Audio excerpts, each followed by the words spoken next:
Pai, nós te louvamos mais uma vez por esse dia, te agradecemos porque podemos estar reunidos aqui neste local para te louvar, para te adorar e também, Pai, para estudar a tua palavra, para extrair princípios bíblicos que possam orientar a nossa vida, Pai. Neste momento em que nós vamos abrir a tua palavra, Senhor, para nela meditar, nós suplicamos a ação do teu Espírito Santo. Primeiro, Pai, nos colocamos diante de ti humildemente, como barro na mão do oleiro, Pai. Que o Senhor possa falar através de nós nesta noite. Que teu Espírito Santo dê também entendimento a todos que estão aqui presentes, para que eles possam, Pai, meditar e extrair as tuas palavras para as suas vidas nesta noite. Abençoa este culto, é o que eu te peço em nome de Jesus. Amém. Irmãos, hoje nós daremos continuidade à exposição do Evangelho de Mateus. Especificamente nesta noite, nós estudaremos a segunda parte do capítulo 12, mais especificamente a partir do versículo 33. Então eu peço que os irmãos já estejam abrindo suas Bíblias, localizando Mateus 12 e mantenham a Bíblia aberta até o final do nosso estudo.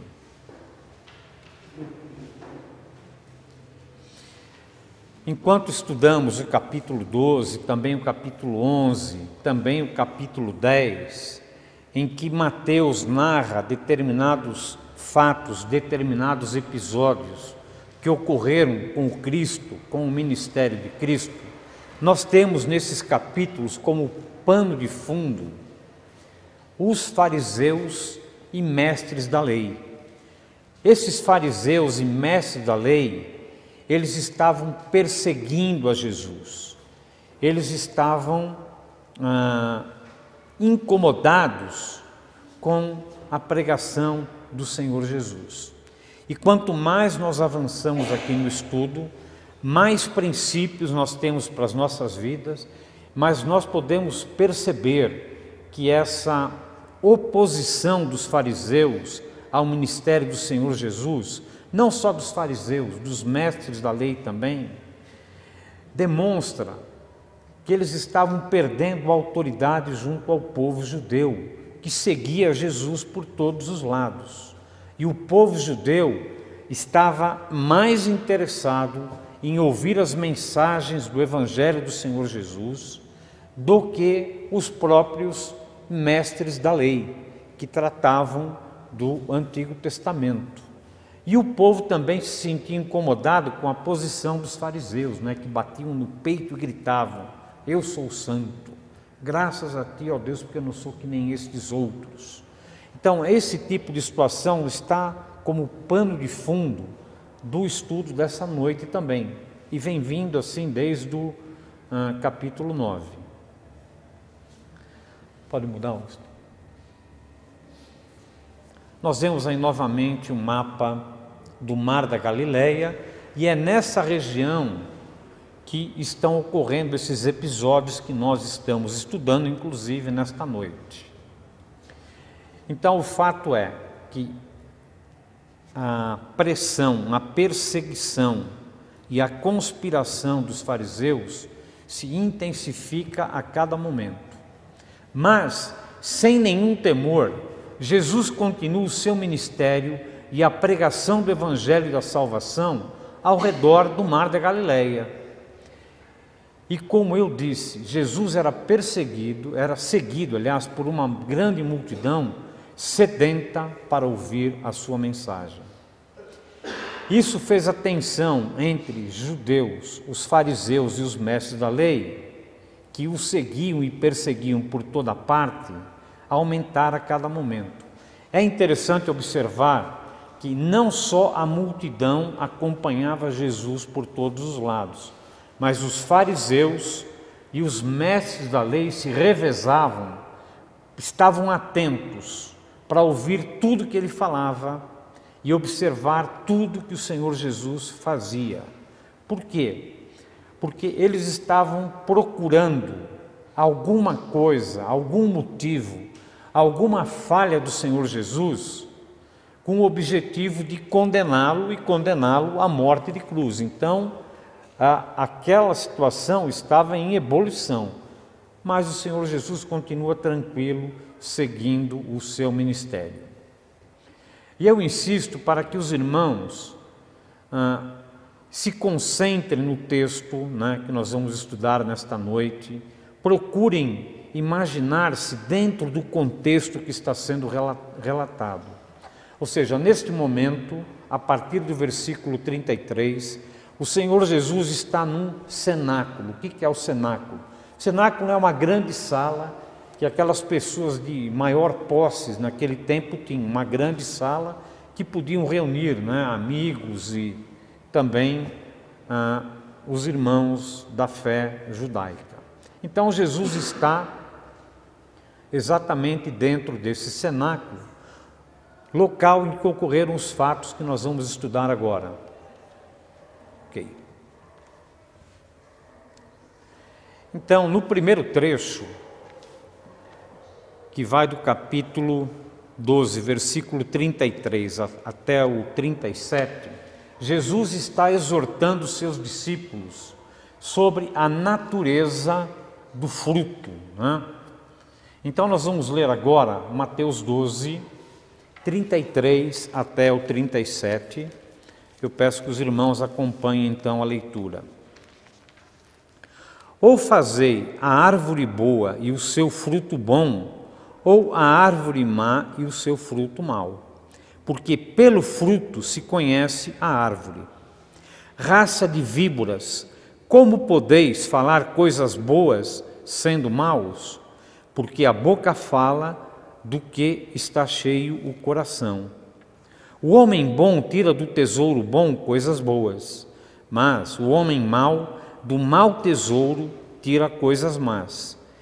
Digo-vos que toda palavra frívola que proferirem os homens, dela darão conta no dia do juízo, porque pelas tuas palavras serás justificado, e pelas tuas palavras serás condenado. Irmãos, nesse trecho que nós acabamos de ler, Jesus usa uma metáfora. A metáfora é um exemplo, né? A árvore e o fruto. Mas nós já vimos ele usar essa mesma metáfora no capítulo 7, de 16 a 19, e que nós podemos resumir assim: por seus frutos os conhecereis. Não pode a árvore má dar frutos bons. Jesus exorta seus discípulos, no capítulo 7, a testar o caráter de uma pessoa por meio da sua conduta. Então, a primeira vez que o Senhor Jesus usou essa metáfora, árvore e fruto, ele estava desafiando os seus discípulos a estar atento, a testar o caráter de uma pessoa pela sua conduta, pelas suas atitudes, né? E como ele diz, não pode uma árvore má dar bons frutos. Então isso ele fixou no capítulo 7. Agora no capítulo 12, que nós acabamos de ler, Jesus nos exorta, e provavelmente referindo-se prioritariamente aos fariseus e depois a todos os discípulos presentes, que essa conduta, especialmente a fala da pessoa, revela o seu caráter. Portanto, a única solução para que o nosso caráter produza bons frutos é a mudança radical do nosso coração. Porque o homem que não tem a Cristo como seu único e suficiente Salvador, ele está no mundo perdido e dominado pelo maligno. E como diz, não pode uma árvore má dar bons frutos. Então a solução qual é? É a mudança radical do caráter através dessa experiência com o Senhor Jesus Cristo. Jesus, então, referindo especificamente aos fariseus, que desde o estudo anterior o seguiam e estavam presentes na casa onde ele falava com seus discípulos, buscando então algum motivo ou deslize para incriminá-lo, ele diz o seguinte, versículo 34: raça de víboras, como podeis falar coisas boas, sendo maus? Porque a boca fala do que está cheio o coração. Versículo 35: o homem bom tira do tesouro bom boas coisas, mas o homem mau do mau tesouro tira coisas más. Em outras palavras, o que uma pessoa realmente é, ou o seu caráter, determina o que ela faz, como ele exortou no capítulo 8, e o que ela fala, que está agora presente no capítulo 12. É a boca que revela o que realmente está no coração. Então, como pode alguém ruim dizer algo de bom? Como pode alguém que vive promovendo intrigas, que vive fofocando, conspirando, julgando a vida dos outros, assim como faziam os fariseus, produzir coisas boas ou abençoar alguém? Antes, essa pessoa precisa se arrepender verdadeiramente, ser salva e permitir que o Senhor Jesus mude, transforme o seu coração. Versículo 36: digo-vos que toda palavra frívola que proferirem os homens, dela darão conta no dia do juízo. O fato de Jesus descrever e reconhecer a maldade da raça de víboras em termos de coração e caráter dos fariseus, isso não os desculpa. Ninguém para, mas eles são assim mesmo, né? Eles não têm Cristo como Salvador, eles estão perdidos e são assim mesmo. Não, isso não desculpa a atitude desses fariseus, né? Eles são assim mesmo, ignorantes e não entendem a mensagem do Evangelho. Pelo contrário, irmãos, Jesus afirma que no dia do juízo a pessoa prestará contas de toda palavra inútil que proferir e de todo julgamento infundado que fizer de alguém. Versículo 37: porque pelas suas palavras serás justificado e pelas tuas palavras serás condenado. Curioso é que os fariseus e os mestres da lei, em sua arrogância, pensam que estão lá julgando o Senhor Jesus, quando na verdade as palavras e atitudes arrogantes deles é que estão sendo julgadas pelo Senhor Jesus naquele momento. Então aqui nós temos nesse primeiro trecho a primeira questão: quais frutos nossas palavras e atitudes têm revelado? Frutos sadios ou frutos doentios? Irmãos, assim como os frutos, as nossas palavras revelam o nosso coração e o nosso caráter, se eles são sadios ou doentios.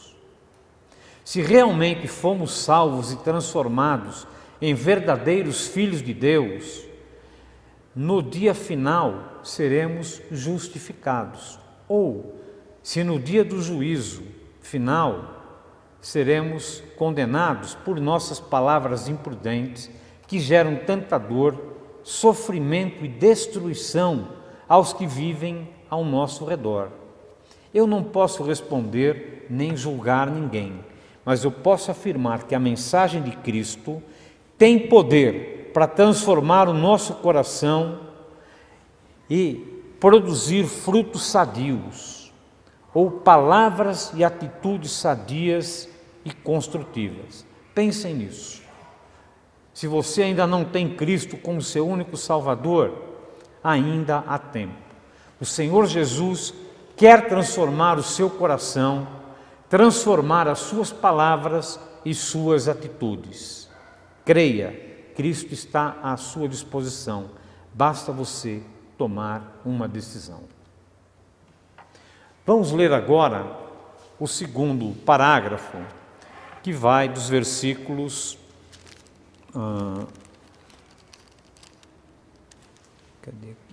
38 até o 45.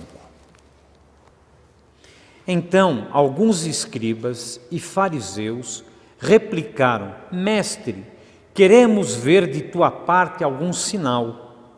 Ele, porém, respondeu: uma geração má e adúltera pede um sinal, mas nenhum sinal lhe será dado, senão o do profeta Jonas. Porque assim como esteve Jonas 3 dias e 3 noites no ventre do grande peixe, assim o Filho do Homem estará 3 dias e 3 noites no coração da terra. Ninivitas se levantarão no juízo com esta geração e a condenarão, porque se arrependeram com a pregação de Jonas. E eis aqui está quem é maior do que Jonas. A rainha do sul se levantará no juízo com esta geração e a condenará, porque veio dos confins da terra para ouvir a sabedoria de Salomão. E eis, aqui está quem é maior que Salomão. Quando o espírito imundo sai do homem, anda por lugares áridos, procurando repouso, porém não encontra. Por isso diz: voltarei para minha casa, de onde saí, e tendo voltado, a encontra vazia, varrida e ornamentada. Então vai e leva consigo outros 7 espíritos piores do que ele, e entrando habitam ali, e o último estado daquele homem torna-se pior do que o primeiro. Assim também acontecerá a esta geração perversa. Irmãos, ainda dentro desse contexto de perseguição, os fariseus, os mestres da lei, desafiam ao Senhor Jesus. Versículo 38. Então alguns escribas e fariseus replicaram: Mestre, queremos ver de tua parte algum sinal. Percebam que os fariseus e mestres da lei desafiam ao Senhor Jesus de forma sutil e hipócrita, chamando-o de mestre, como se realmente o respeitassem como tal. Mas vamos nos lembrar que no verso 24, eles afirmaram que Jesus operava milagres em nome de Belzebu ou Satanás. Veja que eles fazem uma pergunta até de maneira respeitosa, né? Os discípulos estão lá do lado: Mestre, queremos ver de tua parte algum sinal. Jesus, porém, conhecendo o coração e a intenção desses homens, os chama de geração perdida e adúltera. Geração perversa e adúltera era o termo pelo qual os profetas do Antigo Testamento referiam-se à prostituição espiritual e à apostasia devassa do povo de Israel. Então Jesus se socorre do Antigo Testamento e usa as mesmas palavras que os profetas usavam: geração perversa e adúltera.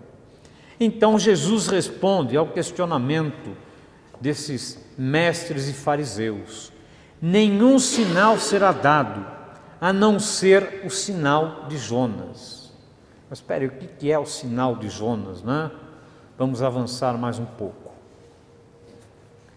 Negando o pedido dos fariseus, pois Jesus nunca realizou nenhum milagre sob pressão de ninguém. Tudo que nós estudamos até hoje, nós vimos que o Senhor Jesus agiu com compaixão com as pessoas, né?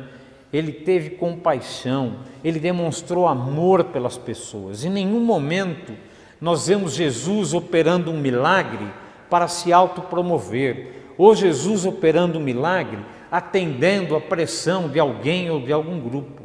Não, o Senhor Jesus, ele agia naturalmente, quando ele sentia compaixão, sentia arrependimento e fé por uma pessoa, ali naquele momento, ele fazia então algum milagre. Mas ele diz então que nenhum sinal, né, será dado, a não ser o que é o sinal de Jonas. Jesus quer dizer, assim como Jonas foi um sinal para os ninivitas, Jesus era o sinal para aquela geração perversa. Vamos lembrar que Jonas serviu de sinal para os ninivitas, pois ele apareceu diante dos ninivitas como alguém que foi salvo da morte, né? Porque Jonas ficou 3 dias e 3 noites no ventre do peixe, antes de pregar a necessidade de arrependimento aos ninivitas. Então Jesus, ele não vou demonstrar nenhum sinal aqui. Vocês se lembram do que aconteceu com Jonas? Jonas foi salvo da morte e foi pregar aos ninivitas.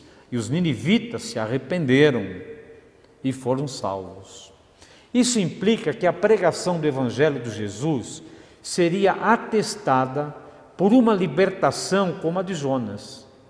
Os ninivitas se arrependeram, porém, maior condenação há para os que rejeitam a mensagem de salvação de Jesus do que haveria para os ninivitas se não se arrependessem. Os fariseus e mestres da lei sabiam pelas profecias que o Messias seria rejeitado, crucificado, morreria e que ressuscitaria no 3º dia. Esse é o único sinal que Jesus oferece aos fariseus e mestres da lei. E por que Jesus faz isso?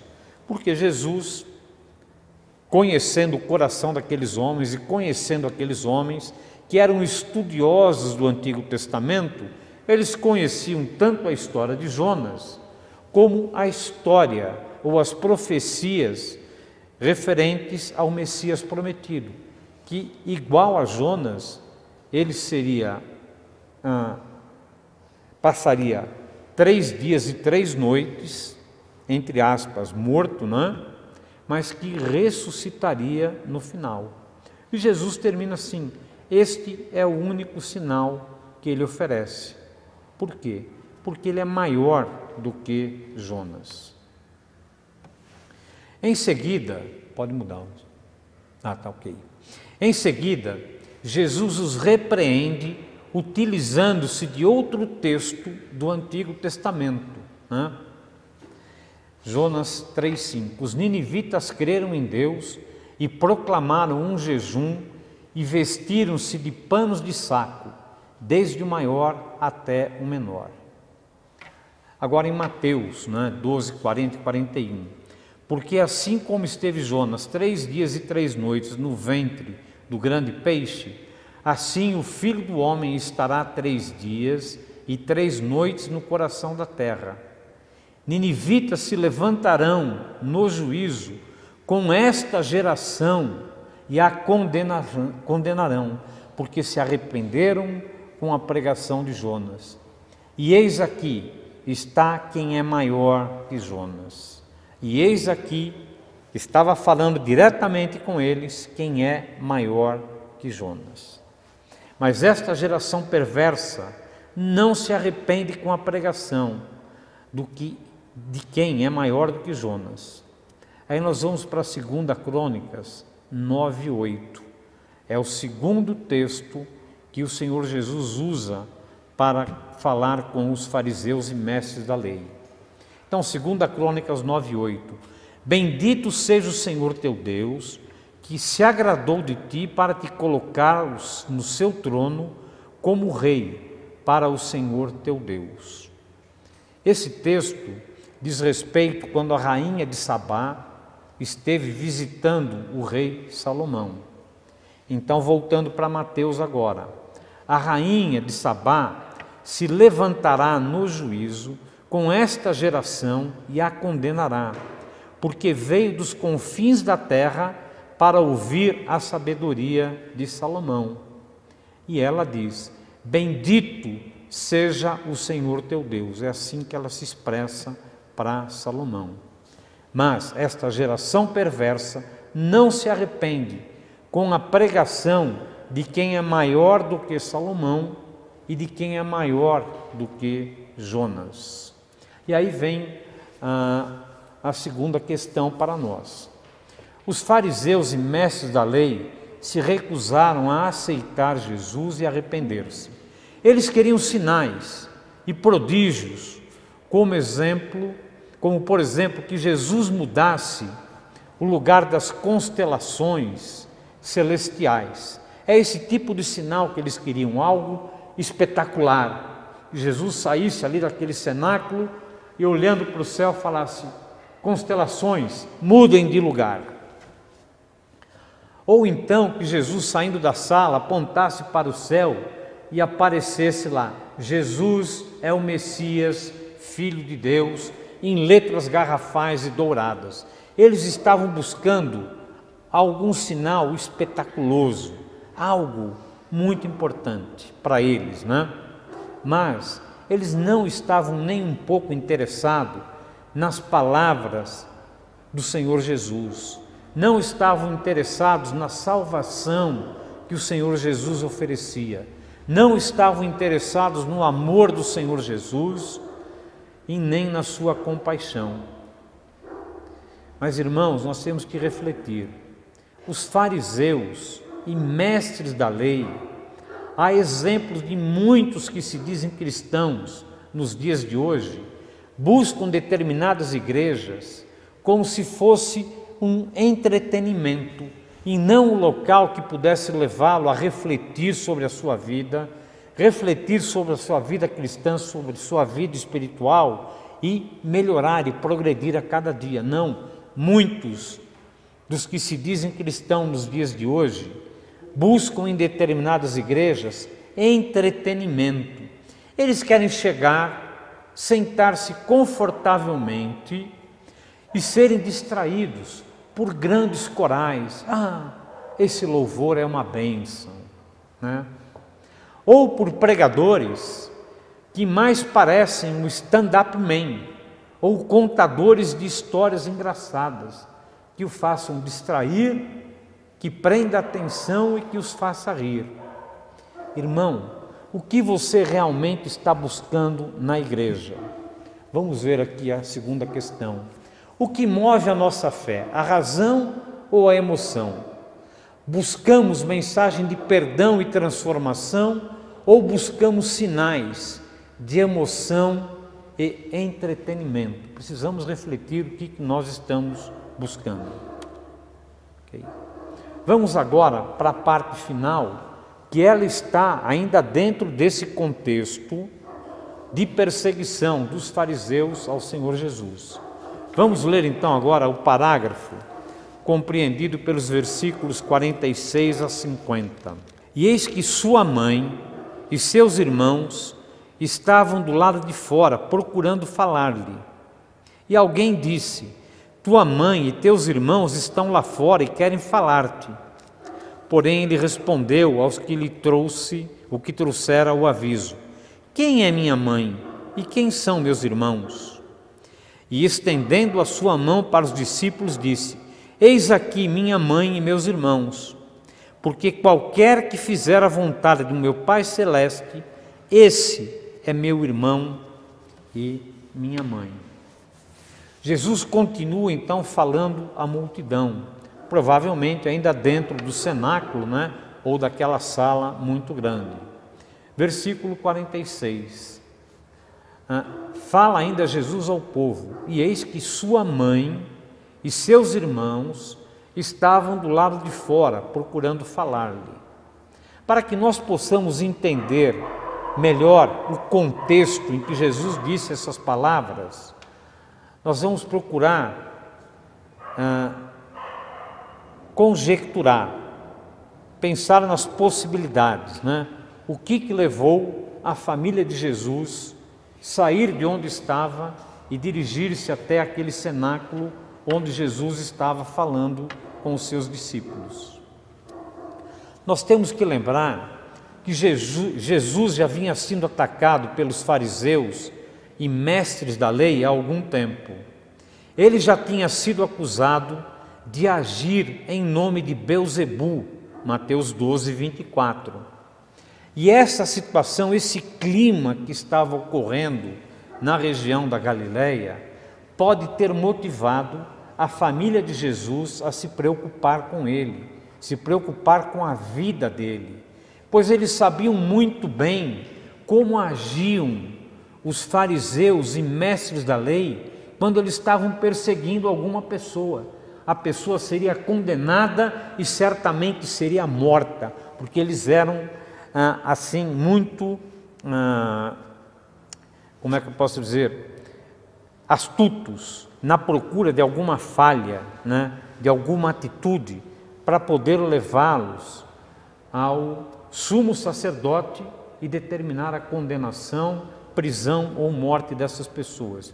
Então eu creio que a família de Jesus tinha isso muito claro, e o clima estava se fechando. Cada vez mais o ódio desses homens, fariseus e mestres da lei contra o Senhor Jesus aumentava. Então eles provavelmente queriam falar com o Senhor Jesus para alertá-lo do risco que ele estava correndo e o que poderia acontecer a ele. Uma visão puramente humana, né?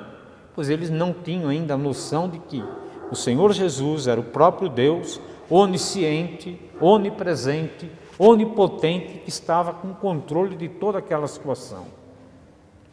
Entretanto, irmãos, quando lemos os versos 46 a 50, com pouca atenção sobre o contexto geral, pode nos dar a impressão que Jesus está confrontando ou menosprezando a sua própria família, né? Porque alguém chega para tua mãe, teus irmãos estão aí, ele não dá nem bola, ele continua com a sua mensagem normalmente e fala: os meus irmãos e minha mãe estão aqui, são vocês meus discípulos. Isso às vezes choca algumas pessoas, né, que não leem com a profundidade devida esse parágrafo. E aí? Vamos ver então os versículos 47 e 48. Alguém lhe disse: tua mãe e teus irmãos estão lá fora e querem falar-te. Porém ele respondeu ao que lhe trouxera o aviso: quem é minha mãe? E quem são meus irmãos? Mas se nós atentarmos para o contexto, fica claro que Jesus está se utilizando daquela situação para ensinar a multidão. Ser discípulo de Jesus implica em estar totalmente comprometido com Ele. Jesus diz: quem é minha mãe e quem são meus irmãos? Com essa pergunta, o Senhor Jesus indica que nem a sua mãe, nem os seus irmãos, a nenhum deles é permitido desviá-lo da sua tarefa de pregar o evangelho da salvação. Então, quando Jesus é confrontado, ele continua a mensagem, indicando o seguinte: estou aqui numa missão, estou pregando aos meus discípulos, e não é porque chegou minha mãe, porque chegou o meu pai, que eu vou interromper aqui, sair do cenáculo e vou lá fora, atravessando para atender a multidão. Ele reforça a tarefa que ele tem de pregar o evangelho para aquelas pessoas. Versículos 49 e 50. E estendendo a mão para os discípulos, disse: eis aqui minha mãe e meus irmãos, porque qualquer que fizer a vontade de meu Pai Celeste, esse é meu irmão e minha mãe. Os irmãos se lembram de Mateus 8, 21 e 22, que nós já estudamos? Um outro discípulo, ao ser chamado pelo Senhor Jesus para segui-lo, disse o seguinte: Senhor, permite-me primeiro sepultar meu pai. Replicou-lhe, porém, Jesus: segue-me e deixa aos mortos os sepultar os seus próprios mortos. Então, esse texto faz parte de um conjunto de dizeres que nós encontramos em Mateus sobre a família, sobre os nossos parentes.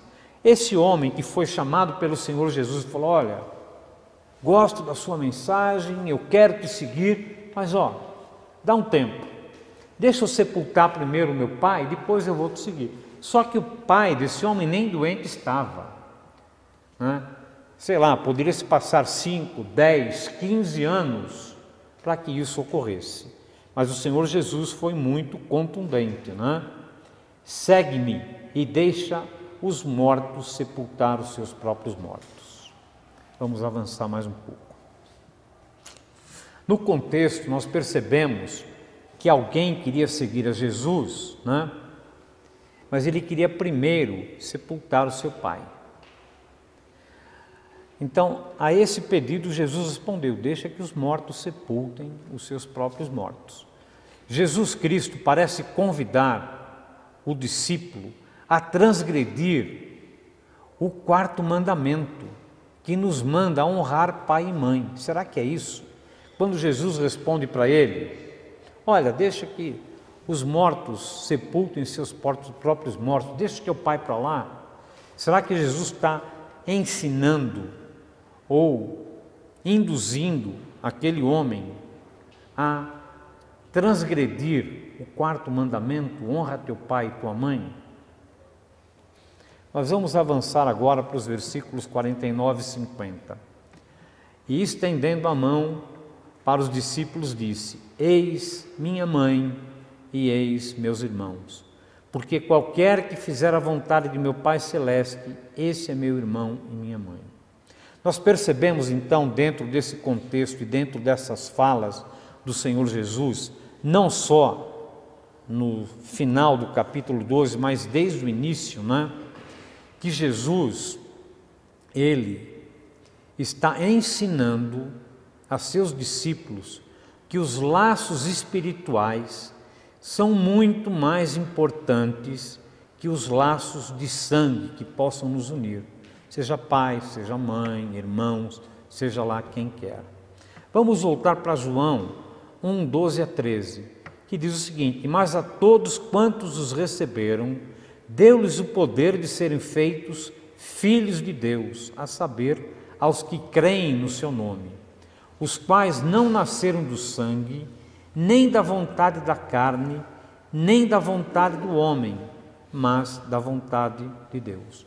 Então, quando nós abrimos os evangelhos, Mateus, Marcos, Lucas e agora João, nós vemos a importância que os evangelhos dão para os laços espirituais, né? E para trazer todo esse contexto para os dias de hoje, para facilitar o entendimento, vamos imaginar a seguinte situação. Imagine que você está na igreja, o pastor está pregando, no meio da sua mensagem, como agora. Aí um dos líderes se aproxima e cochicha no ouvido do pastor: olha, a sua mãe e seus irmãos estão aí na porta. Eles querem falar com você. O que o pastor deve fazer, irmãos? Deixar o púlpito, deixar a mensagem pela metade e ir lá atender a mãe e os irmãos? Ou ele pede para esperar um pouco, né, que depois falaria com eles, mas prioriza o sermão. Ele não quer interromper o sermão. Foi mais ou menos isso que aconteceu naquele contexto. Só que Jesus aproveitou aquela situação para falar da importância dos laços espirituais. São muito mais importantes do que os laços de sangue. Em nenhum momento Jesus está menosprezando a sua família, né? Ou deixando a sua família sendo confrontada ou humilhada, em hipótese alguma. É o contexto que nós acabamos de ver agora. No versículo 49 diz o seguinte: porque qualquer que fizer a vontade do meu Pai Celeste, esse é meu irmão, ou irmã e mãe. Então Jesus responde a sua própria pergunta, né? Quem é meu irmão? Quem é minha mãe? Quem são esses? Todo aquele que faz a vontade do Pai Celeste, esse é o meu irmão. E essa resposta, ela traz um significado muito especial. O que é mais importante em nossa vida terrena é a relação espiritual entre as pessoas. É muito mais importante essa relação espiritual do que a relação de parentesco sanguíneo. Por isso que os cristãos são tratados como irmãos. É algo muito próximo, né? Os cristãos têm que ser muito próximos.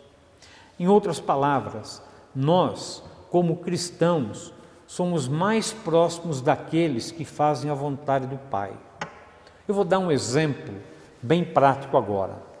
Imagina a seguinte situação: só você é convertido na sua família.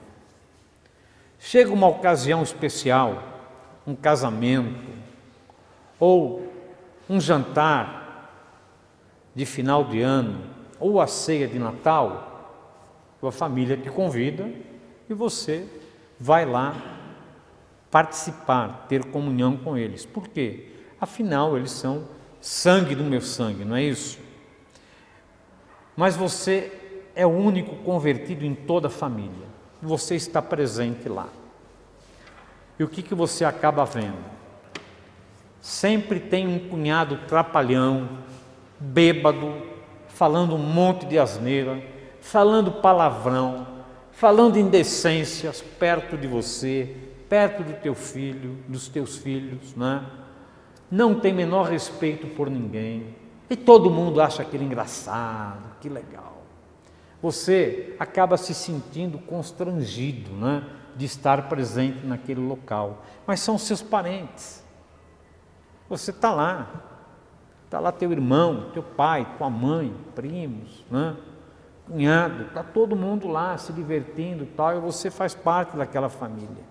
Então, esse contexto, irmãos, esse exemplo, deixa muito claro porque que a relação entre irmãos espirituais, ela é mais importante que a relação entre irmãos de sangue, né? Porque essa relação espiritual, ela foi instituída por Deus. Nós somos irmãos.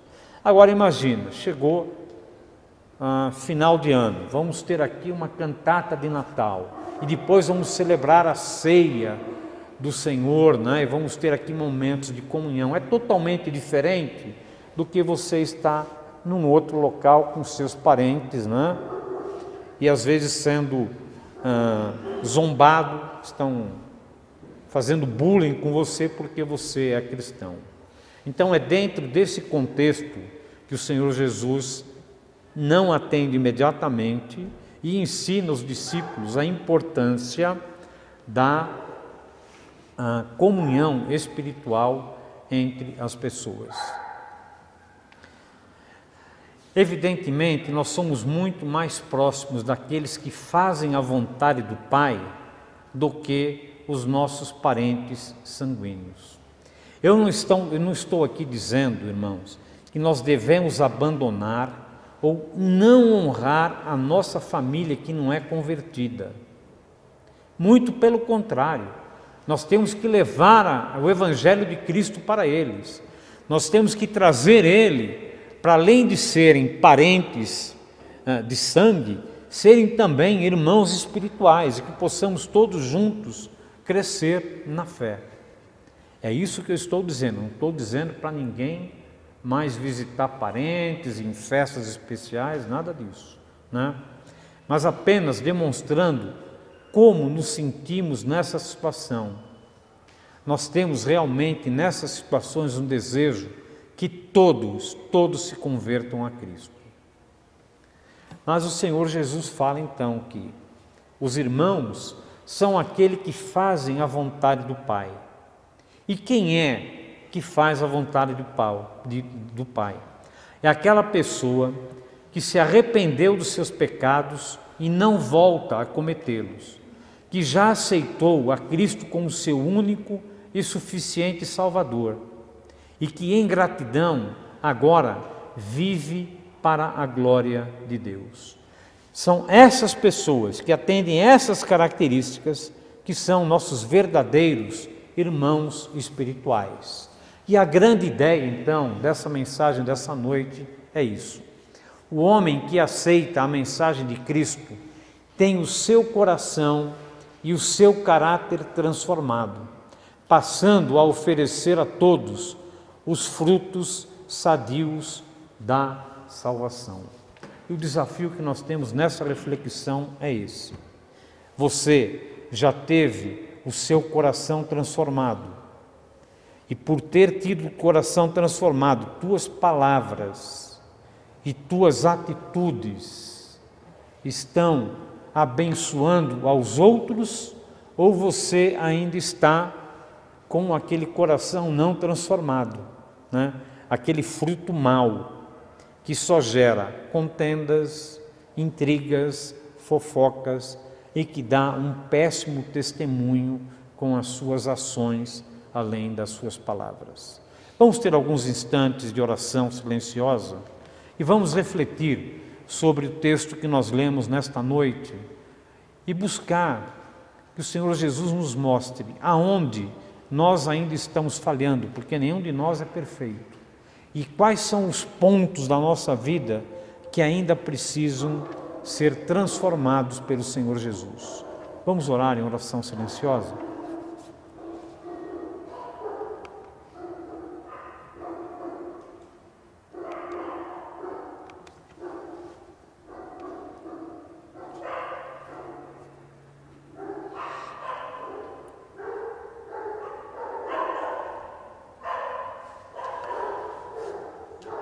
Senhor nosso Pai, nos colocamos novamente diante de Ti com humildade e com temor, Senhor, porque nós sabemos que ainda não temos um corpo glorificado.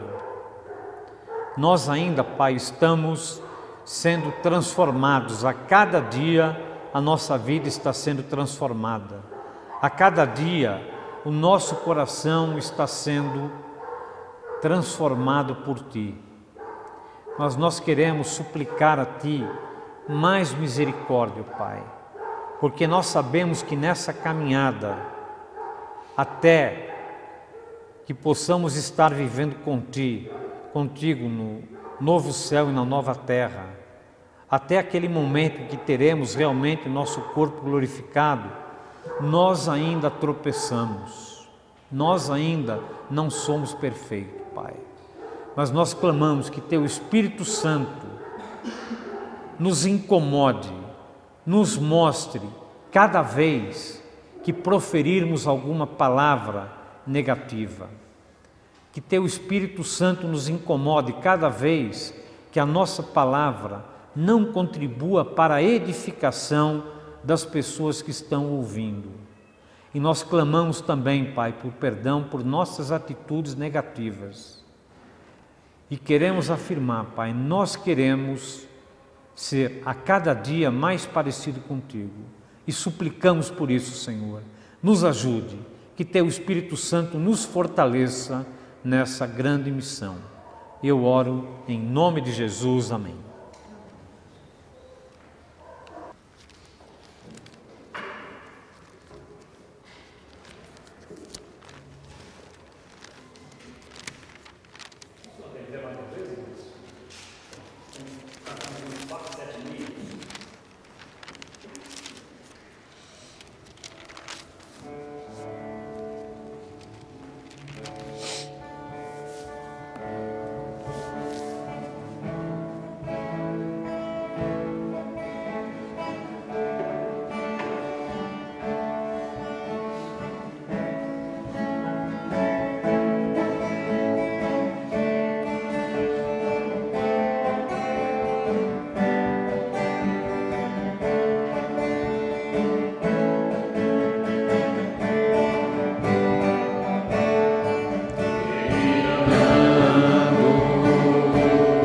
Vou pelos montes e pelos vales, sempre na luz. Cristo promete nunca deixar-me. Eis-me convosco, disse Jesus. Brilho celeste, brilho celeste, enche a minha alma, a glória de Deus. Aleluia, sigo cantando, canto louvores, lindo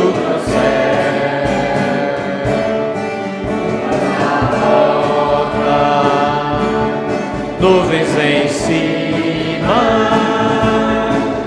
Salvador não hão de ocultar. Ele é a luz que nunca se apaga, junto ao seu lado sempre hei de andar. Brilho celeste, brilho celeste,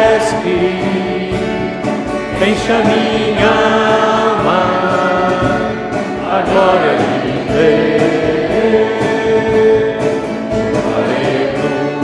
Aleluia, sigo cantando, canto louvores, indo pro céu.